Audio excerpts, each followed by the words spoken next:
എല്ലാവർക്കും നമസ്കാരം. Welcome to English wines. അപ്പോൾ ഈ ചാനലിലൂടെ മുമ്പ് മോഡൽ ഓക്സിലറീസിനെ കുറിച്ചൊരു വീഡിയോ ഞാൻ ചെയ്തു തന്നായിരുന്നു. അതായത് പ്രധാനപ്പെട്ട 7 മോഡൽ ഓക്സിലറീസിനെ കുറിച്ചൊരു വീഡിയോ ഞാൻ നിങ്ങൾക്ക് ചെയ്തു തന്നിരുന്നു. അതായത് can, could, shall, will, may, should, must. ഒരു പൊതുവേ ഉള്ളൊരു ധാരണ ഞാൻ നിങ്ങൾക്ക് തന്നതാണത്. അപ്പോൾ ആ വീഡിയോ ഞാൻ പറഞ്ഞിരുന്നു, ഇനി അതിലെ ഓരോരോ മോഡൽ ഓക്സിലറി എടുത്തിട്ട് അതിന് പ്രത്യേകമായിട്ടുള്ള വീഡിയോ ചെയ്ത് നിങ്ങൾക്ക് തരാമെന്ന് ഞാൻ അന്ന് പറഞ്ഞിരുന്നു. അപ്പോൾ അതിൻ്റെ ഭാഗമായിട്ട് ഞാൻ ഷാൾ, വിൽ ഇവ എങ്ങനെയാണ് ഉപയോഗിക്കുന്നത് എന്നുള്ളതിനെക്കുറിച്ചൊരു വീഡിയോ നൽകിയിട്ടുണ്ട്. എങ്ങനെയാണ് ഷാൾ ഉപയോഗിക്കേണ്ടത്, എവിടെയാണ് ഉപയോഗിക്കേണ്ടത്, അങ്ങനെ ഉപയോഗിക്കുമ്പോൾ വരുന്ന അർത്ഥം എന്താണ്, വിൽ എവിടെയാണ് ഉപയോഗിക്കേണ്ടത്, അതിൻ്റെ അർത്ഥം എങ്ങനെയാണ് വരുന്നത്, ഏതേത് സബ്ജക്റ്റുകളുടെ കൂടെയാണ് അത് ഉപയോഗിക്കുന്നത്, സന്ദർഭങ്ങൾ, ഇങ്ങനെയുള്ള കാര്യങ്ങളൊക്കെ വിശദമായിട്ട് അതിൻ്റെ അകത്ത് ഞാൻ പറഞ്ഞിട്ടുണ്ട്. ഇനി അതിൻ്റെ അടുത്ത ഭാഗം എന്ന നിലയിൽ ഇന്ന് ഞാൻ നിങ്ങൾക്ക് പറഞ്ഞു തരാൻ പോകുന്നത് ക്യാൻ എന്ന ആക്സിലറി വെർബിനെ കുറിച്ചാണ്.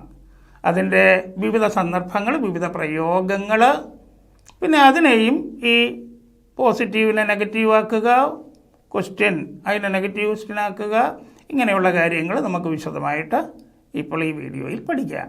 ഈ ക്യാൻ പ്രയോഗം എന്ന് പറയുന്നതും നമ്മൾ കൂടെയൊക്കെ ഉപയോഗിക്കാറുണ്ട്. ഇപ്പോൾ ഒരു ഇംഗ്ലീഷിൻ്റെ ഒരു കവിത കിട്ടുന്നു എന്ന് വിചാരിക്കുക. എനിക്കിത് വായിക്കാൻ കഴിയും, അർത്ഥം മനസ്സിലാക്കാനായിട്ട് ഇച്ചിരി ബുദ്ധിമുട്ടുണ്ട്, പക്ഷേ എനിക്കിത് വായിക്കാൻ കഴിയും. നിനക്ക് നന്നായിട്ട് കളിക്കാൻ കഴിയും, നീ പോയി കളിക്കടാ നമ്മൾ പറയാറില്ലേ. അതൊരു നാട്ടുഭാഷയാണെന്ന് ചിന്തിച്ചോണം. നമ്മൾ ഈ ക്യാൻ എന്ന് പറഞ്ഞാൽ കഴിയും എന്നാണ് നമ്മൾ പറയുന്നതെങ്കിലും നമ്മുടെ വർത്തമാനത്തിലൊക്കെ എപ്പോഴും കഴിയും എന്നുള്ള രീതിയിലല്ല നമ്മളത് ഉപയോഗിക്കുന്നത്. നിന്നെക്കൊണ്ടതിന് പറ്റും എന്ന് പറയത്തില്ലേ, നിനക്കത് ചെയ്യാൻ പറ്റും, നിനക്കത് ചെയ്യാൻ സാധിക്കും, നിനക്കത് ചെയ്യാവുന്നതേ ഉള്ളൂ. ഇതൊക്കെ ഓരോരോ മേഖലയിൽ ഓരോരുത്തരുടെ ശൈലിക്കനുസരിച്ച് പറയുന്നതേ ഉള്ളൂ. ഇതിലെല്ലാം നിൽക്കുന്നത് ഈ ക്യാൻ പ്രയോഗം തന്നെയാണ്. അവൾക്ക് നന്നായിട്ട് പാടാൻ കഴിയും, അവൾക്ക് നന്നായിട്ട് പാടാൻ കഴിയുന്നുണ്ട്, പിന്നെ അവൾക്ക് നന്നായിട്ട് പാടാൻ പറ്റും. ഇങ്ങനെ പറ്റും, സാധിക്കും, കഴിയും, നിനക്ക് കഴിയുന്നതേ ഉള്ളൂ, നിനക്ക് പറ്റുമടാ, ഈ പരീക്ഷ ജയിക്കാൻ നിനക്ക് പറ്റുമടാ, നമ്മൾ സ്വാതന്ത്ര്യത്തോടു കൂടി പറയുന്നതാണ്. അപ്പോൾ പറ്റുമടാന്ന് ചോദിക്കുമ്പോൾ ഈ എടാന്ന് ഇവിടെ കൊണ്ട് ചേർക്കുമെന്ന് നമുക്കൊരു ഡൗട്ട് വരും. സാധിക്കുമടാ, പെൺകുട്ടിയോടാണെങ്കിൽ എടി നിനക്ക് പറ്റുമടി, അപ്പം നിനക്ക് പറ്റും, നിനക്ക് സാധിക്കാൻ, പിന്നെ ഈ പറ്റും എടി അവിടെ കൊണ്ടുപോകും, അങ്ങനെയൊന്നുമില്ല. ഇതെല്ലാം ക്യാൻ തന്നെയാണ്, നമ്മുടെ വർത്തമാനത്തിലൊക്കെ ഉപയോഗിക്കുന്നതാണ്. അത് കൂട്ടുകാർ തമ്മിലാണെങ്കിലും മുതിർന്നവർ തമ്മിലാണെങ്കിലും വഴി വെച്ച് കാണാൻ നേരത്ത് ചോദിക്കാറില്ലേ, എന്താണപ്പാ ഇവിടെ, ഉടനെ ട്രാൻസ്ലേഷൻ ചെയ്യുമ്പം എന്താണ്, വാട്ട് ഈസ് അപ്പ, ഫാദർന്നോ പപ്പ എന്നോ ഇടും, അങ്ങനെയാണ്. ഇതിനെയാണ് റസ്റ്റിക് ലാംഗ്വേജ് എന്ന് പറയുന്നത്, നാട്ടുഭാഷ. അതുകൊണ്ട് ഇങ്ങനെയുള്ള പ്രയോഗങ്ങളൊക്കെ ഏത് സാധിക്കും, പറ്റും, കഴിയും, കഴിയുന്നുണ്ട്, സാധിക്കാവുന്നതേ ഉള്ളൂ, ഇങ്ങനെയുള്ളതെല്ലാം വരാൻ നേരത്തെ ഈ ക്യാൻ പ്രയോഗമാണ് വരുന്നത്. ക്യാൻ ഉപയോഗിച്ച് നമ്മൾ പറയുന്ന ചില ഇംഗ്ലീഷ് സെൻറ്റൻസുകൾ നമുക്ക് ഒന്ന് നോക്കാം. ഐ ക്യാൻ റീഡ് ദിസ്, എനിക്കിത് വായിക്കാൻ പറ്റും, പിന്നെ എനിക്കിത് വായിക്കാൻ കഴിയും, കണ്ടോ, എനിക്കിത് വായിക്കാൻ സാധിക്കും, ഇതെനിക്ക് വായിക്കാവുന്നതേ ഉള്ളൂ. I can read this. എത്ര മലയാള അർത്ഥം വ്യത്യാസമായിട്ട് വന്നിരിക്കുന്നു എന്ന് നോക്കിയേ. ദേ ക്യാൻ പ്ലേ വെൽ, അവർക്ക് നന്നായിട്ട് കളിക്കാൻ പറ്റും, അവർക്ക് നന്നായിട്ട് കളിക്കാൻ കഴിയും, അവർക്ക് നന്നായിട്ട് കളിക്കാൻ സാധിക്കും. You can pass this examination, ഈ പരീക്ഷ നിനക്ക് പാസ്സാകാൻ കഴിയും, അല്ലെങ്കിൽ ഈ പരീക്ഷ നിങ്ങൾക്ക് പാസ്സാകാൻ കഴിയും. അപ്പം ക്യാൻ പ്രയോഗത്തിലെ കൊച്ചു കാര്യങ്ങൾ നമുക്കൊന്ന് പറയാം. ഷീ ക്യാൻ സിങ്, അവൾക്ക് പാടാൻ കഴിയും. ദേ ക്യാൻ പ്ലേ, അവർക്ക് കളിക്കാൻ കഴിയും. ഐ ക്യാൻ റീഡ്, എനിക്ക് വായിക്കാൻ കഴിയും, എനിക്ക് വായിക്കാൻ പറ്റും, എനിക്ക് വായിക്കാൻ സാധിക്കും. യു ആൾ ക്യാൻ പാസ്, നിങ്ങൾക്ക് എല്ലാവർക്കും ജയിക്കാൻ കഴിയും. ഇറ്റ് ക്യാൻ ഫ്ലൈ, ഇതിന് പറക്കാൻ കഴിയും. ദേ ക്യാൻ ഹെൽപ്പ്, അവർക്ക് സഹായിക്കാൻ കഴിയും. ഷീ ക്യാൻ ഡ്രൈവ്, അവൾക്ക് ഡ്രൈവ് ചെയ്യാൻ കഴിയും. ഇനിയിപ്പോൾ ഈ ക്യാൻ എങ്ങനെയാണ് നമ്മൾ ഉപയോഗിക്കുന്നത്? ഈ സെൻറ്റൻസ് ഉണ്ടാക്കണ്ടേ? അപ്പോൾ സെൻറ്റൻസ് ഉണ്ടാക്കണമെങ്കിൽ വെറും ക്യാൻ മാത്രം പറഞ്ഞുകൊണ്ടിരുന്നാൽ പോരല്ലോ.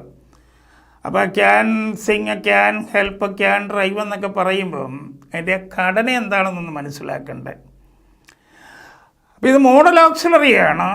ഏത് മോഡൽ ഓക്സിലറിയും പോലെ തന്നെ ക്യാൻ പ്ലസ് V1 ആയിരിക്കും ഘടന. അതാണ് can plus go. Can go, പോകാൻ കഴിയും. Can plus come, can come, വരാൻ കഴിയും. Can plus help, can help, സഹായിക്കാൻ കഴിയും. Can plus read, can read, വായിക്കാൻ കഴിയും. അപ്പം ക്യാൻ എന്ന ആക്സിലറി വെർബിന് ശേഷം ക്രിയയുടെ ഏത് രൂപം വരണമെന്നാണ്? ആ ബേസ് രൂപമായിട്ടുള്ള V1 വരണം, പ്രസൻറ്റ് രൂപം. അതാണ് ബേസ് ഫോം എന്ന് പറഞ്ഞിരിക്കുന്നത്. വില്ലിലും ഷാളിലുമൊക്കെ ആ കാര്യം വ്യക്തമായിട്ട് പറഞ്ഞിട്ടുണ്ട്. ആ വീഡിയോ ഒന്ന് കണ്ടേക്കണേ. അതുപോലെ തന്നെ നേരത്തെ ക്യാൻ കുഡ് ഓക്സിലറി വെർബിൻ്റേത് നിങ്ങളൊന്ന് എടുത്ത് നോക്കണം. അപ്പോൾ ക്യാൻ പ്ലസ് V1 അഥവാ base form of the verb, അതാണ് പ്രയോഗം. അപ്പം ബേസ് ഫോം എന്ന് പറഞ്ഞു കഴിഞ്ഞാൽ എന്തുവാ? ഗോ, കം, അതായത് പ്രസൻറ്റ് രൂപം. Go, come, give, take, write, read, see, drink, eat, ഇങ്ങനെയുള്ള വെർബിൻ്റെ എല്ലാം പ്രസൻറ്റ് രൂപം, ഒന്നാം രൂപം, അതാണ് V1 എന്ന് പറഞ്ഞത്. അത് ഈ ക്യാനിൻ്റെ കൂടെ ചേർത്തിട്ടേച്ചാൽ മതി. അപ്പോൾ can go, can come, can say, can ask, can give, can write, can read, അങ്ങനെ അങ്ങ് പോകും. പിന്നെ സെൻറ്റൻസ് ആക്കണമെങ്കിൽ ഒരു സബ്ജക്റ്റ് വേണ്ടേ. വെറും ക്യാൻ റീഡ് എന്ന് പറഞ്ഞു കഴിഞ്ഞാൽ വായിക്കാൻ കഴിയും. ആർക്ക് വായിക്കാൻ കഴിയുമെന്ന് അറിയണ്ടേ. അപ്പോൾ എനിക്ക് വായിക്കാൻ കഴിയും, ഞങ്ങൾക്ക് വായിക്കാൻ കഴിയും, അങ്ങനെയൊക്കെ അല്ലേ. അപ്പോൾ ക്യാനിൻ്റെ കൂടെ ഏത് സബ്ജക്റ്റും ചേർക്കാം. അതിന് സിംഗുലർ എന്നോ പ്ലൂറൽ എന്നോ അങ്ങനെ യാതൊരു വ്യത്യാസവും ഇല്ല. ഐ ക്യാൻ, എനിക്ക് കഴിയും. ഐ ക്യാൻ റീഡ്, എനിക്ക് വായിക്കാൻ കഴിയും. വി ക്യാൻ റീഡ്, ഞങ്ങൾക്ക് വായിക്കാൻ കഴിയും, അല്ലെ നമ്മൾക്ക് വായിക്കാൻ കഴിയും. യു ക്യാൻ റീഡ്, നിനക്ക് വായിക്കാൻ കഴിയും, അല്ലെ നിങ്ങൾക്ക് വായിക്കാൻ കഴിയും. ഹീ ക്യാൻ റീഡ്, അവന് വായിക്കാൻ കഴിയും. ഷീ ക്യാൻ റീഡ്, അവൾക്ക് വായിക്കാൻ കഴിയും. ദേ ക്യാൻ റീഡ്, അവർക്ക് വായിക്കാൻ കഴിയും. മൈ സിസ്റ്റർ ക്യാൻ റീഡ്, എൻ്റെ സഹോദരിക്ക് വായിക്കാൻ കഴിയും. സബ്ജക്റ്റ് ഏത് വേണേലും ആകാം. അതിന് സിംഗുലർ എന്നോ പ്ലൂറൽ എന്നോ ഒന്നും വ്യത്യാസമൊന്നുമില്ല. അപ്പോൾ പിന്നെ വളരെ സിമ്പിളുമായി. ദ ഡോഗ് ക്യാൻ ബാർക്ക്, പട്ടിക്ക് കുരയ്ക്കാൻ കഴിയും. ദിസ് ബേർഡ് ക്യാൻ ഫ്ലൈ, ഈ കിളിക്ക് പറക്കാൻ കഴിയും. മൈ വൈഫ് ക്യാൻ കുക്ക്, എൻ്റെ ഭാര്യയ്ക്ക് പാചകം ചെയ്യാൻ കഴിയും. ഷീ ക്യാൻ ഡ്രൈവ്, അവൾക്ക് ഡ്രൈവ് ചെയ്യാൻ കഴിയും. നമുക്ക് ഏതാണോ പറയേണ്ടി വരുന്നത് ആ സന്ദർഭത്തിനനുസരിച്ച് ആ subject plus can plus V1, that means base form of the verb. അത്രയേ ഉള്ളൂ ഘടന, സിമ്പിൾ ഘടനയാണ്. ഇപ്പം കഴിഞ്ഞ ഷാളിൻ്റെയും വില്ലിൻ്റെയും, അതായത് സിമ്പിൾ ഫ്യൂച്ചറിൻ്റെ ആ വീഡിയോയിൽ പറഞ്ഞതുപോലെ അവിടെ ഐഷാൾ ഐഷാൾ ഐഷാൾ എന്നൊക്കെ പറയുന്നതിൻ്റെ സാഹചര്യം ഞാൻ പറഞ്ഞിട്ടുണ്ട്. ഇപ്പോൾ ഐഷാൾ എന്ന് പറഞ്ഞു കഴിഞ്ഞാൽ ഒരു കളിക്കാരൻ പറയുന്ന ഐഷാൾ എന്ന് പറഞ്ഞാൽ ഐഷാൾ ക്യാച്ച് എന്നുള്ളതാണ്. പഠിക്കുന്ന കാര്യമാണെങ്കിൽ ഒരു കുട്ടി പറയുന്ന ഐഷാൾ എന്ന് പറഞ്ഞാൽ ഐഷാൾ സ്റ്റഡി എന്നാണ്. എന്ന് പറയുന്ന പോലെ നമ്മളും സംഭാഷണത്തിൻ്റെ ഇടയിൽ അത് പ്രയോഗിക്കാറുണ്ട്. ഇപ്പോൾ ഉദാഹരണത്തിന് നിനക്കിത് ചെയ്യാൻ പറ്റുമോ എന്ന് ചോദിച്ചാൽ ക്യാൻ യു ഡു ദിസ്, നിനക്കിത് ചെയ്യാൻ പറ്റുമോ എന്ന് ചോദിച്ചു കഴിഞ്ഞാൽ നമ്മളെന്ത് പറയും? എനിക്കിത് ചെയ്യാൻ പറ്റുമെന്ന് മുഴുവൻ പറയേണ്ട കാര്യമില്ല.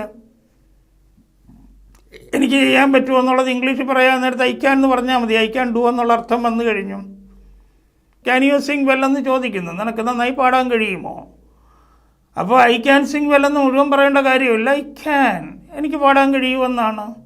അപ്പോൾ നിങ്ങൾക്ക് സംശയം വരും, ക്യാൻ യു സിങ് എന്ന് ചോദിക്കുമ്പോൾ ഐ ക്യാൻ എന്ന് മാത്രം പറഞ്ഞാൽ മതിയോ എന്നുള്ളത്. മതി, കാരണം ക്യാൻ യു സിങ് എന്ന് പറയുമ്പോഴത്തേക്ക് ആ സിങ് എന്ന വെർബ് അവിടെ ഉണ്ടല്ലോ. നിനക്ക് പാടാൻ കഴിയുമോ? നമ്മൾ മലയാളത്തിലാണെങ്കിൽ എങ്ങനെ പറയും? എനിക്ക് പറ്റും, എനിക്ക് കഴിയും സാർ എന്നൊക്കെ നമ്മൾ പറയത്തില്ലേ. നിങ്ങൾക്ക് കളി ജയിക്കാൻ കഴിയുമോ? കഴിയും സാർ, ഇങ്ങനെ പറയത്തില്ലേ. അത്രയേ ഉള്ളൂ ഇംഗ്ലീഷിലും. Can you sing? Yes I can. ഇനി ഒരാൾ പറയുകയാണ്, ഇല്ല എനിക്ക് പറ്റുകയില്ല, നോ സാർ ഐ കോണ്ട്. അപ്പോൾ അതുകൊണ്ട് ആ വെർബ് ചോദ്യത്തിലുള്ളത് കൊണ്ട് ആ വെർബ് പിന്നെ ഇവിടെ കൊണ്ടുവരേണ്ട കാര്യമില്ല, മെയിൻ വെർബ്. അപ്പം can you sing? Yes sir I can. Can you read? Yes sir I can read. Can you write? Yes sir I can. ഈ സാർ തന്നെ എല്ലാവരോടും പറയണമെന്നില്ല.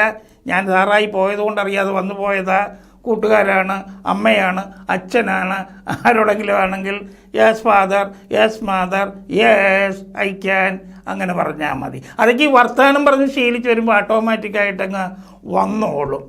അപ്പം ഐ ക്യാൻ എന്ന് മാത്രം പറഞ്ഞാൽ മറ്റേ വെർബ്, മെയിൻ വെർബ് എന്താ ചേർക്കാൻ എൻ്റെ സംശയം മാറി കിട്ടിയല്ലോ. കാരണം ചോദ്യത്തിൽ ആ മെയിൻ വെർബുണ്ട്, അതുകൊണ്ട് അത് വീണ്ടും എടുത്തിടേണ്ട കാര്യം ഇല്ല. ഇനി നമുക്ക് സാധാരണ ഒരു സെൻറ്റൻസ് കിട്ടിക്കഴിഞ്ഞാൽ നമുക്കതിനെ മറ്റു രൂപങ്ങളിലേക്ക് മാറ്റണം. എല്ലാ സെൻറ്റൻസുകളെയും അങ്ങനെ മാറ്റി പഠിക്കണം. കാരണം എപ്പോഴും കാര്യം മാത്രം പോസിറ്റീവായിട്ട് പറയുകയല്ലല്ലോ, നമ്മളത് നിഷേധിച്ച് പറയണം. അതായത് നെഗറ്റീവായിട്ട് പറയണം. നമുക്കും ചോദ്യം ചോദിക്കേണ്ടി വരും, ചിലപ്പോൾ നെഗറ്റീവായിട്ടുള്ള ക്വസ്റ്റ്യൻസും ചോദിക്കേണ്ടി വരും. അപ്പോൾ ഈ എനിക്ക് കഴിയുമെന്ന് പറഞ്ഞാൽ എനിക്ക് കഴിയില്ല എന്നും പറയണ്ടേ. അതുപോലെ തന്നെ നിനക്ക് കഴിയുമോ എന്ന് നമ്മൾ ചോദിക്കുകയല്ലേ. എടാ നിനക്ക് കഴിയില്ല എന്ന് നമ്മൾ ചോദിക്കാറില്ലേ.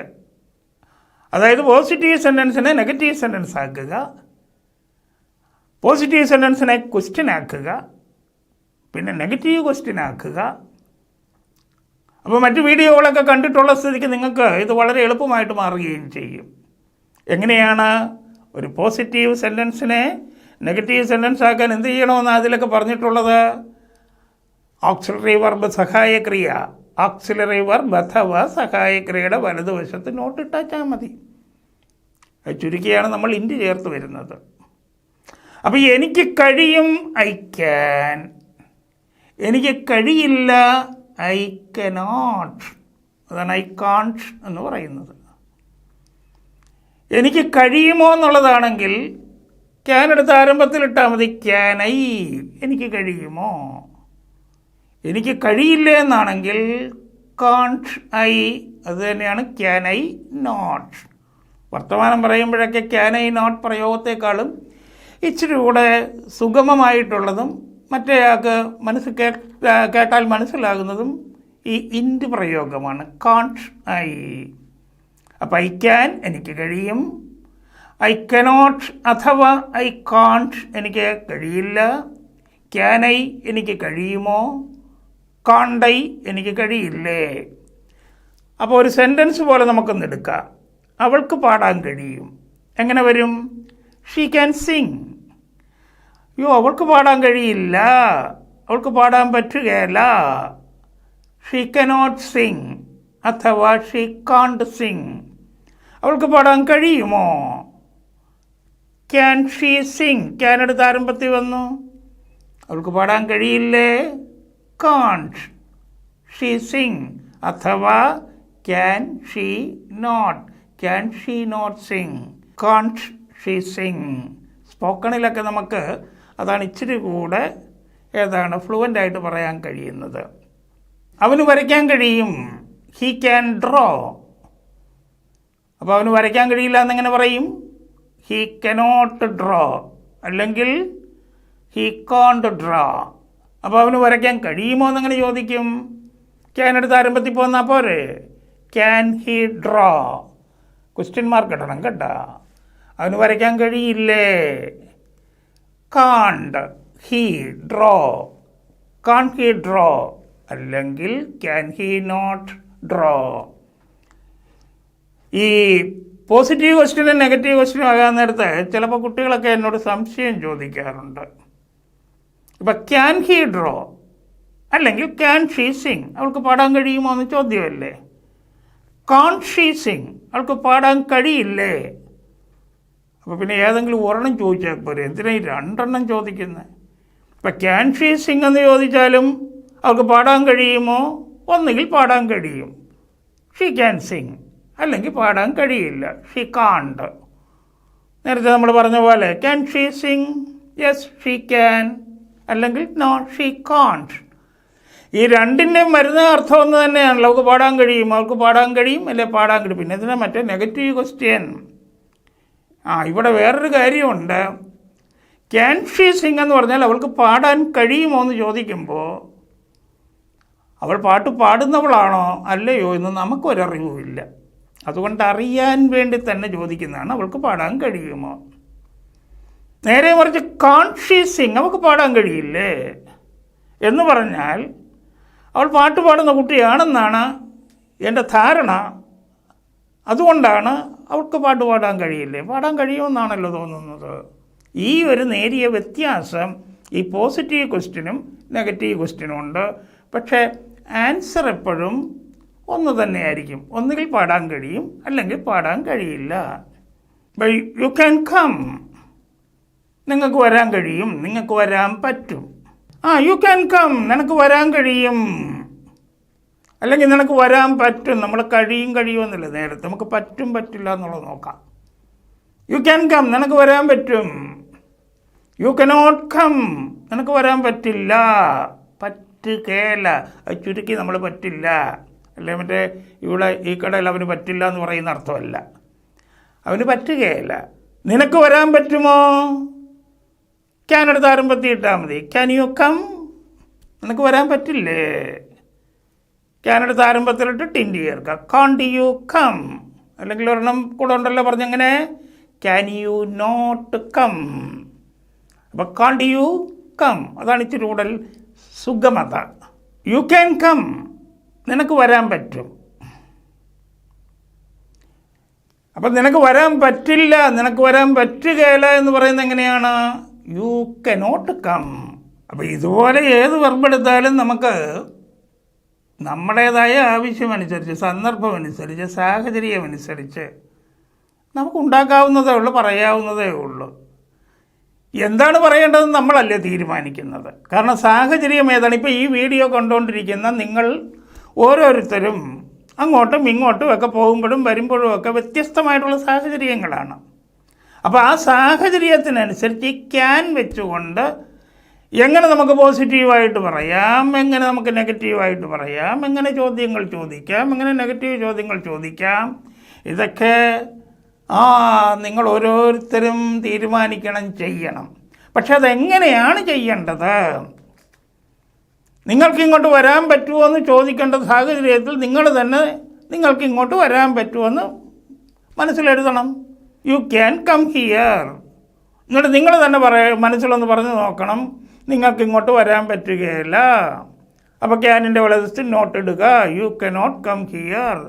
നീ ചോദിക്കണമെന്ന് വിചാരിക്കുക, ഫോണിലാണെങ്കിലും നിങ്ങൾക്ക് ഇങ്ങോട്ടൊന്ന് വരാൻ പറ്റുമോ?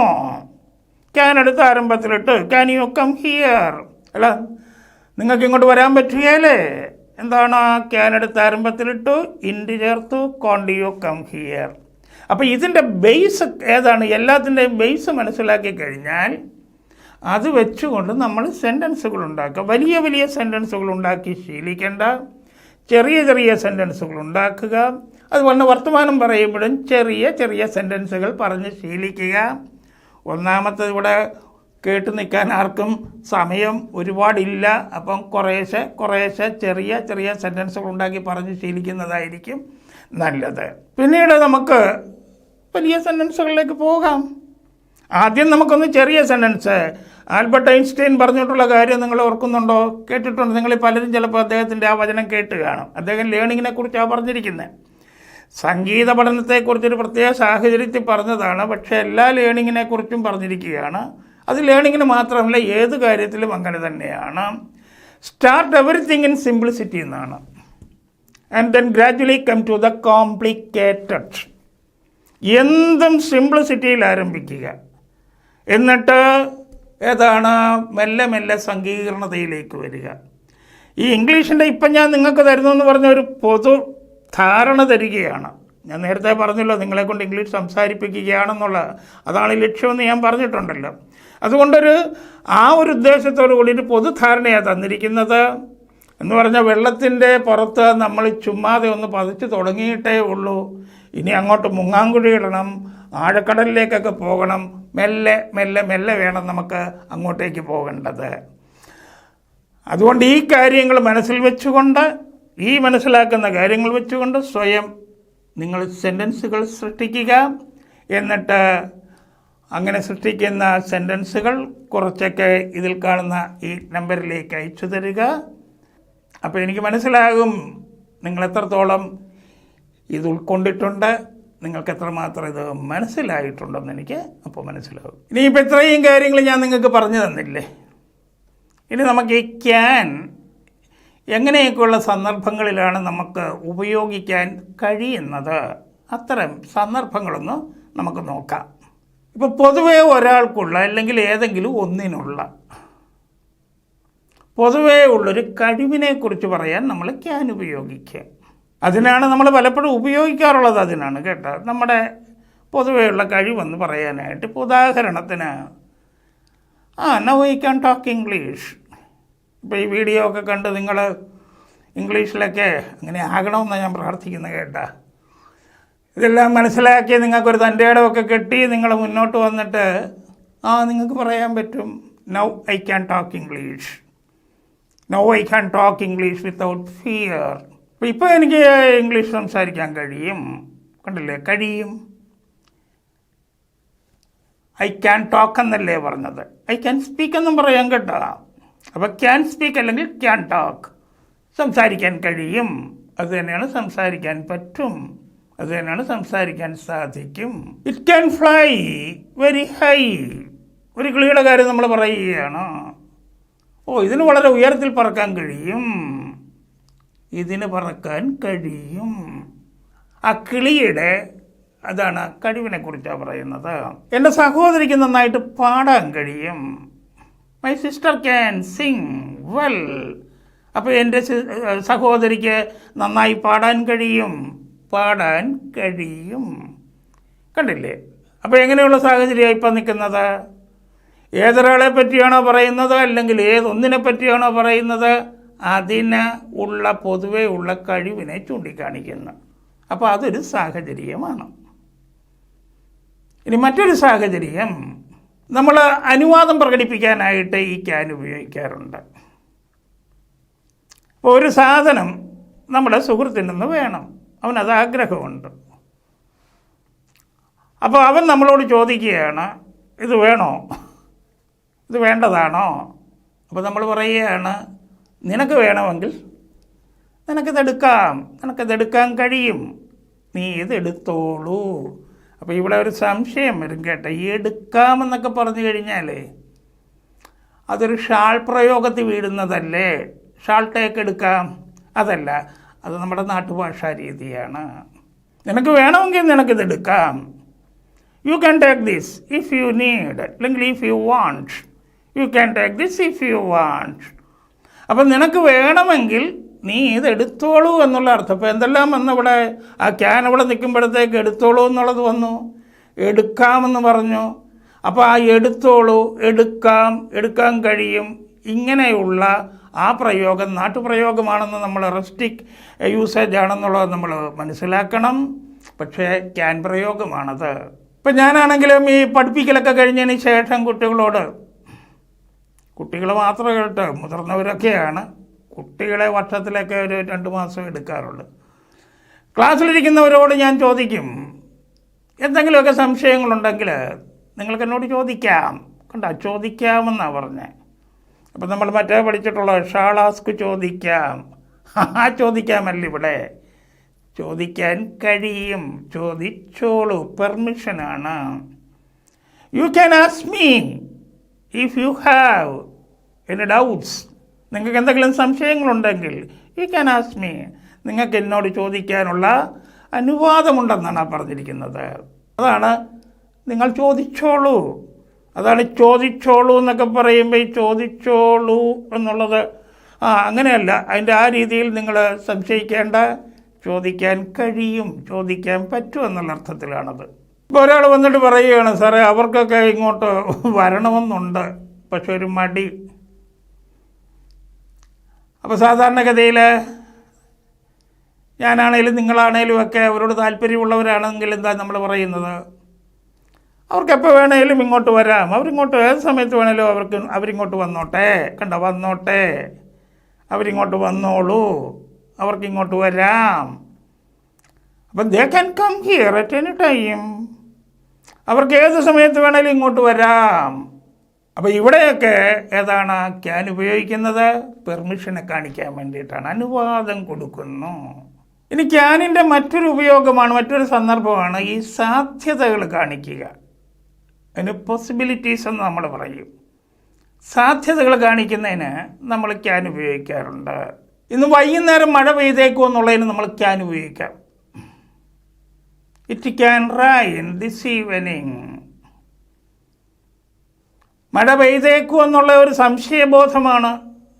ആ സംശയബോധത്തിന് വേറെ പ്രയോഗമുണ്ട്, മേ പ്രയോഗമുണ്ട്. It may rain this evening. പക്ഷേ ക്യാൻ ഉപയോഗിച്ചും പറയാം. It can rain this evening എന്ന് പറഞ്ഞാൽ അതിൻ്റെ അർത്ഥം എന്താണ്? It may rain this evening എന്ന് തന്നെയാണ്. ഇന്ന് വൈകുന്നേരം മഴ പെയ്തേക്കും, മഴ പെയ്യാൻ സാധ്യതയുണ്ടെന്നുള്ളതാണ്. ഇവിടെ ഈ it can rain this evening എന്ന് പറയാൻ നേരത്ത് ഈ ഇറ്റ് എന്ന് പറയുന്ന സബ്ജക്റ്റ് അതൊരു സംശയം ജനിപ്പിച്ചേക്കും. മഴ പെയ്തേക്കും എന്നല്ലേ പറഞ്ഞുള്ളൂ, പിന്നെ ഇന്ന് വൈകുന്നേരം എന്നുള്ളതല്ലേ. ഈ മഴ പെയ്യുക എന്നുള്ളത് എന്താ, അതിൻ്റെ വെർബായിട്ട് എടുക്കുമ്പോൾ എന്താ അർത്ഥം? റെയിൻ. ഇനി മഴ എന്നുള്ള നൗൺ എന്താ? റെയിൻ. റെയിൻ ക്യാൻ റെയിൻ എന്ന് പറയാൻ പറ്റുകയില്ലല്ലോ. അതുകൊണ്ട് അത്തരം സന്ദർഭങ്ങളിലാണ് നമ്മൾ സബ്ജക്റ്റിൻ്റെ സ്ഥാനത്ത് ഇറ്റ് പ്രയോഗിക്കുന്നത്.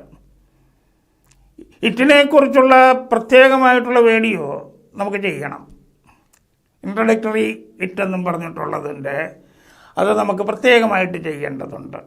അതുകൊണ്ട് ഇന്ന് വൈകുന്നേരം മഴ പെയ്തേക്കും എന്ന് നമ്മൾ പറയുന്നത് it can rain this evening എന്ന് പറയാം. ഏതാ? സാധ്യത കാണിക്കാൻ ക്യാൻ ഉപയോഗിക്കുന്നു. ഇനിയിപ്പോൾ സാധാരണ വന്യമൃഗങ്ങളൊക്കെ നാട്ടിലേക്ക് ഇറങ്ങി വന്നിരിക്കുന്ന കാലമാണല്ലോ. മിക്കവർക്കും ഈ ടൂർ ഒരു താല്പര്യമുള്ള ഒരുപാട് പേരുണ്ട്. അപ്പം നമ്മൾ ആ വഴി കൂടെയൊക്കെ അങ്ങനെ പോകാൻ നേരത്ത് നമുക്ക് ചിലപ്പോൾ നമ്മളോട് കൂടെയുള്ളവർ പറഞ്ഞേക്കും ഏതാണ്, ഏത് സമയത്തും ഒരു അറ്റാക്ക് നമുക്ക് പ്രതീക്ഷിക്കാം. അപ്പം പ്രതീക്ഷിക്കുക എന്ന് പറഞ്ഞാൽ അവിടെ ഷാൾ എക്സ്പെക്റ്റ് എന്നുള്ളതല്ല, അവിടെയും ക്യാൻ ഉപയോഗിച്ച് നമുക്ക് പറയാൻ പറ്റും. നമുക്ക് പ്രതീക്ഷിക്കാം, വി ക്യാൻ എക്സ്പെക്റ്റ്. കണ്ട, ക്യാൻ പ്രയോഗം വന്ന് കണ്ട. We can expect an attack at any time. ഏത് സമയത്തും ഒരു അറ്റാക്ക് നമുക്ക് പ്രതീക്ഷിക്കാം. അപ്പോൾ ഇവിടെ എന്താണ്? സാധ്യത കാണിക്കാൻ ക്യാൻ ഉപയോഗിക്കുന്നുണ്ട്. പിന്നെ ഒരു കാര്യം ഞാൻ നിങ്ങളോട് പറയുകയാണ്, ഞാൻ ഈ പറഞ്ഞു തരുന്ന ഇതിൻ്റെ ഉപയോഗ സാധ്യതകളും സന്ദർഭങ്ങളുമാണ്. ഇപ്പം ഞാൻ നിങ്ങളോട് ഓരോരോ കാര്യങ്ങൾ പറയുമ്പോൾ ആ സെൻറ്റൻസ് മാത്രമേ അത്തരം കാര്യങ്ങൾക്ക് ഉപയോഗിക്കാവൂ എന്ന നിർബന്ധമൊന്നുമില്ല. ഇങ്ങനെയും ഉപയോഗിക്കാം എന്ന് ഞാൻ ചൂണ്ടിക്കാണിച്ചു തരികയാണ്. അപ്പോൾ അതാത് സന്ദർഭത്തിൽ ചിലപ്പം വേറെ ഒരു പ്രയോഗമായിരിക്കാം നമ്മുടെ മനസ്സിലേക്ക് വരുന്നത്. ആ പ്രയോഗം എടുത്ത് വെച്ചാൽ മതി. It can rain this evening എന്ന് പറയാൻ നേരത്ത് ഇന്ന് വൈകുന്നേരം മഴ പെയ്തേക്കും സാധ്യതയുണ്ടെന്ന് കാണിക്കാൻ it can rain this evening എന്ന് തന്നെ പറയണമെന്നല്ല ഈ പറഞ്ഞു തരുന്നത്. അങ്ങനെ പറയുന്നതിന് ഈ ക്യാനും ഉപയോഗിക്കാമെന്ന് മാത്രമേ ഉള്ളൂ. അതുകൊണ്ട് ഞാൻ ഓരോന്നിൻ്റെയും ഇതിൻ്റെ ഇംഗ്ലീഷ് പറഞ്ഞു തരുന്ന അതിൻ്റെ മലയാളം പറഞ്ഞു തരുമ്പോൾ ആ മലയാളത്തിന് ഈ ഇംഗ്ലീഷേ പറ്റൂ, ഉപയോഗിക്കാവൂ എന്ന് നിങ്ങളൊരിക്കലും ചിന്തിക്കരുത്. നിങ്ങൾ സംസാരിക്കാൻ വരാൻ നേരത്ത് നമുക്ക് ഈ സംസാരത്തിന് വരുന്നത് എന്തുവാ? ആദ്യം ചിലപ്പോൾ ഒരു വാക്കായിരിക്കും വരുന്നത്, ഒരു വേർഡ്. ആ വേർഡാണ് ഇടുന്നത്. പക്ഷേ പലപ്പോഴും നമ്മൾ സംസാരിക്കാൻ തുടങ്ങുന്നവർക്കൊരു ബുദ്ധിമുട്ട് വരുന്നത് എന്താണെന്ന് ഒരു ദൗർഭാഗ്യം, സെൻറ്റൻസ് ആദ്യം മനസ്സിലുണ്ടാക്കും എന്നിട്ടാണ് പറയുന്നത്. അപ്പം ആ ശീലം മാറ്റണം. അതങ്ങനെ വന്നു കഴിഞ്ഞാൽ ശീലിച്ചതേ പാലിക്കും. എന്തെങ്കിലും പറയുന്നതിന് മുമ്പ് ആദ്യം അതിൻ്റെ സെൻറ്റൻസ് മനസ്സിലുണ്ടാക്കിയിട്ട് അത് പറയാൻ പോകും. അടുത്ത പറയേണ്ടതിന് പിന്നെയും മനസ്സിൽ സൃഷ്ടിക്കണം, എന്നിട്ട് പറയണം. കേട്ട് നിൽക്കുന്നവൻ ഒരു തൊഴിലും ഇല്ലാത്തവനാകണം. സംസാരിക്കാൻ ഒരാളെ കിട്ടിയതുപോലെ ഇത് കേട്ടിട്ട് അവനും പോകണം. മാത്രമല്ല, നമ്മൾ ഈ ശീലം വളർത്തിയെടുത്ത് വന്നു കഴിഞ്ഞാൽ നമുക്ക് ഫ്ലുവൻ്റ് ഇംഗ്ലീഷും വരത്തില്ല, സ്പീഡിൽ സംസാരിക്കാനും പറ്റുകയില്ല. ഏത് വാക്കാണോ, ഏത് ഫ്രൈസാണോ, ഏത് വാക്കുകളുടെ ഫ്രൈസ് എന്ന് പറഞ്ഞാൽ വാക്കുകളുടെ കൂട്ടം, ഒന്നിൽ കൂടുതൽ വാക്കുകൾ ഉപയോഗിക്കുന്നതിന് ഫ്രൈസ് എന്ന് പറയുന്നത്. ഏതാണോ വരുന്നത് അത് ഉപയോഗിച്ചിട്ട് മറ്റുള്ളത് കണക്ട് ചെയ്ത് പോവുകയാണ്. അപ്പോൾ അവിടെയൊക്കെ ചിലപ്പോൾ സ്ലിപ്പിംഗ് ഒക്കെ ഉണ്ടാകും. അത് ഒരിക്കലും കണക്കാക്കണ്ട. അതുകൊണ്ട് ആ ശീലമേ വളർത്തിയെടുക്കാവുള്ളൂ. ഞാൻ പറഞ്ഞു തരുന്ന അതേ ഇംഗ്ലീഷ് തന്നെ നിങ്ങൾ ഉപയോഗിക്കണം എന്ന് ശഠിക്കരുത്. ഞാൻ ശഠിക്കുന്നില്ല. ഇങ്ങനെയും ഉപയോഗിക്കാം എന്ന് പറഞ്ഞു തരികയാണ്. ഇനി ക്യാനിന് വേറൊരു സന്ദർഭം കൂടെയുണ്ട്. ഈ റിക്വസ്റ്റ് കാണിക്കാനായിട്ട്, അഭ്യർത്ഥന കാണിക്കാൻ നമ്മൾ ഈ ക്യാൻ ഉപയോഗിക്കാറുണ്ട്. പൊളൈറ്റ് റിക്വസ്റ്റായിട്ടല്ല, സാധാരണ അഭ്യർത്ഥനയായിട്ട്. ഇപ്പം സ്വാതന്ത്ര്യമുള്ളവർ തമ്മിലായിട്ട്, കൂട്ടുകാർ തമ്മിലായിട്ട് അങ്ങോട്ടും ഇങ്ങോട്ടുമൊക്കെ ഈ അഭ്യർത്ഥന നടത്തുകയല്ലേ. എടാ നിൻ്റെ പേന ഒന്ന് തരാവളെന്ന് ചോദിക്കല്ലേ കൂട്ടുകാരൻ. അവൻ പേന കൊണ്ടുവന്നിട്ടില്ല, അല്ലെങ്കിൽ അവൻ്റെ പേന കളഞ്ഞു പോയി. അപ്പോൾ അവിടെ അവനോട് ദയവ് ചെയ്ത് നീ നിൻ്റെ പേനയിൽ ഒരെണ്ണം എനിക്ക് തന്നാലോ എന്നൊക്കെ ചോദിക്കേണ്ട ഒരു വളരെ സ്വാതന്ത്ര്യമുള്ള കൂട്ടുകാരാണ്. എടാ ഉണ്ടെങ്കിൽ ഒരു പേന താ, കണ്ടില്ലേ. അപ്പോൾ അവിടെ ഒരു റിക്വസ്റ്റാണത്. Can you give me a pen, ഒരു പേന തരാമോ? അപ്പോൾ ആ റിക്വസ്റ്റാണ്. അപ്പോൾ ഒരു പേന തരാമോ, ഒരു പേന തരാൻ പറ്റുമോ? ചിലപ്പോൾ നമ്മുടെ നാട്ടു രീതിയിലാണെങ്കിൽ ചോദിക്കുവേ, ഉണ്ടോടാ നിൻ്റെ കയ്യിലൊരു പേന എടുക്കാൻ? അതുപോലെ തന്നെയാണ് can you give me a pen.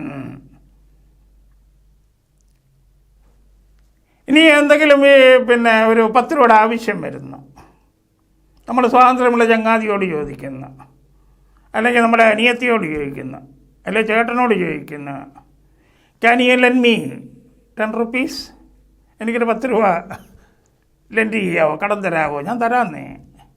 അവിടെയും മോർ പൊളൈറ്റൊന്നും ആകേണ്ട കാര്യമൊന്നുമില്ല, പ്ലീസ് ഒന്നും ഉപയോഗിക്കേണ്ട കാര്യമില്ല. ചേട്ടൻ അനിയത്തിയോട് ചോദിക്കുന്നു, അല്ലെങ്കിൽ അനിയൻ ചേച്ചിയോട് ചോദിക്കുന്നു, അതൊക്കെ സ്വാതന്ത്ര്യമുള്ളതാണ്. അവിടെയൊക്കെ ഈ ക്യാൻ പ്രയോഗം ചെയ്യാം. അപ്പോൾ അവിടെയൊന്നും നമ്മൾ can you please give me your pen എന്നൊന്നും ചോദിക്കേണ്ട. കൂട്ടുകാരനോട് ചോദിക്കുന്നതിന് ആവശ്യമില്ലാതെ പ്ലീസ്. പിന്നെ ഭാഷ ഒരു ഉപകരണമാണ്. ലാംഗ്വേജ് ഈസ് ആൻ ഇൻസ്ട്രുമെൻ്റ് എന്നാണ്. ഭാഷ കൊണ്ട് വശീകരിക്കാനായിട്ട് അങ്ങനെ ചോദിച്ചാലേ അളിയൻ തരുവുള്ളൂ. കാരണം അളിയൻ എന്നൊക്കെ പറയുന്ന കൂട്ടുകാരനെ പറയുന്നതാണ്, അതുകൊണ്ടാണ് പറഞ്ഞ കേട്ടാ. അപ്പോൾ അവനോട് ഇച്ചിരി കൂടെ ബഹുമാനത്തോടെ ചോദിച്ചാൽ, ചിലരുണ്ടല്ലോ ഇങ്ങനെ എന്നെ എല്ലാവരും ബഹുമാനിക്കണം, ചെല്ലുന്നിടത്തൊന്നും ബഹുമാനം കിട്ടുന്നില്ല. അങ്ങനെ അത്തരക്കാരാണ് ബഹുമാനത എന്ന് പറയുന്നത്. അപ്പോൾ അങ്ങനെ വരുമ്പോൾ പ്ലീസിൻ്റെ കാര്യമൊന്നുമില്ല. എടാ നിൻ്റെ പേനയുണ്ട് ഒരെണ്ണം എന്താ, can you give me a pen, ചേട്ടാ can you lend me 10 rupees. അതുപോലെ തന്നെയാണ് ചിലപ്പോൾ ചില ബിരുദന്മാരുണ്ട്, പരീക്ഷയുടെ തലേദിവസം വരെ കളിച്ച് വളർന്നിട്ട് ക്ലാസ്സിൽ പരീക്ഷാ ഹാളിൽ വന്നതിന് ശേഷം അപ്പുറയും നോക്കും ഇപ്പുറയും നോക്കും, എന്നിട്ട് അവൻ പാസ്സാക്കുകയും ചെയ്യും, മറ്റവരുണ്ടും തോക്കുകയും ചെയ്യും. അങ്ങനെയുണ്ട്. അപ്പോൾ എന്താണ്, can you show me your answer sheet, നീ നിൻ്റെ ആൻസർ ഷീറ്റ് ഒന്ന് കാണിക്കാവോ? ഇവിടെ ഒന്നും പൊളൈറ്റ് റിക്വസ്റ്റിൻ്റെ കാര്യമൊന്നുമില്ല, സാധാരണ റിക്വസ്റ്റും. അതുകൊണ്ട് റിക്വസ്റ്റും ഇങ്ങനെ തന്നെ ഉപയോഗിക്കാവുന്നുള്ളതല്ല. റിക്വസ്റ്റ് പ്രയോഗത്തിനും ക്യാൻ ഉപയോഗിക്കാം. ഇതുപോലെയുള്ള സന്ദർഭങ്ങളിൽ ക്യാൻ നമ്മൾ ഉപയോഗിക്കുന്നുണ്ട്. അതാണ് പറഞ്ഞ് മനസ്സിലാക്കുന്നത്. എങ്കിലും പൊതുവെ നമ്മൾ പറയാറുള്ളത് ഏതാണ്, ഒരാളിൽ അല്ലെങ്കിൽ ഏതെങ്കിലും ഒന്നിനുള്ള പൊതുവെയുള്ള കഴിവ് ചൂണ്ടിക്കാണിക്കാൻ ക്യാൻ ഉപയോഗിക്കുന്നു. ഇത്രയുമൊക്കെയാണ് ക്യാനിനെ പറ്റി നമ്മളിപ്പോൾ മനസ്സിലാക്കേണ്ടത്. ഇത് നിങ്ങൾക്ക് നന്നായി മനസ്സിലായി കാണുമെന്ന് ഞാൻ കരുതുന്നു. ഇതുകൊണ്ട് നിങ്ങൾ സെൻറ്റൻസുകൾ ഉണ്ടാക്കുന്ന സെൻറ്റൻസുകൾ ഈ നമ്പറിൽ അയച്ചു തരിക. അപ്പോൾ എനിക്ക് മനസ്സിലാകും നിങ്ങൾക്ക് ഇത് എത്രമാത്രം ഉൾക്കൊള്ളാൻ കഴിഞ്ഞിട്ടുണ്ട്. നിങ്ങൾ അത് കൂടുതലായി മനസ്സിലാക്കും തോറും എനിക്കും കൂടുതൽ ഉന്മേഷം ഉണ്ടാകും. എല്ലാവർക്കും നന്മകൾ ആശംസിക്കുന്നു. Good wishes. Good bye.